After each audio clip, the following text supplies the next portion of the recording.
In today's video, I'm going to teach you how to see the list of journal entries in QuickBooks Online. Whether you're tracking transactions, reconciling accounts, or preparing for tax season, knowing how to access your journal entries is an essential skill for managing your business finances.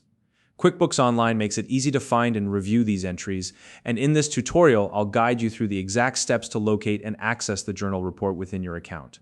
If you're new to QuickBooks Online, you can use the link in the description to sign up and get started. Now, let's dive in. To begin, log in to your QuickBooks Online account and take a look at the dashboard. On the left-hand side of your screen, you'll see the main navigation panel. This is where you can access all the key features of QuickBooks. What we're looking for is the Reports option. Go ahead and click on that. Once you're in the Reports section, you'll notice a few tabs at the top. Be sure to select the one labeled Standard Reports. This tab is home to all the default reports available in QuickBooks Online, organized for easy access. Now, let's scroll down until you reach a section called For My Accountant. This is a dedicated area for reports that are particularly useful for accounting and bookkeeping tasks.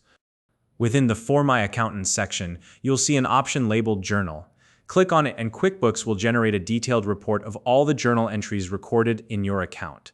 This report includes every journal entry along with important details like dates, amounts, and accounts involved. It's a great tool for reviewing financial transactions and ensuring everything is in order.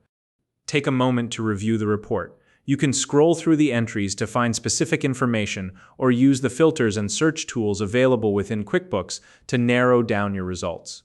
This is especially helpful if you're looking for journal entries within a specific date range or related to a particular account. And that's it.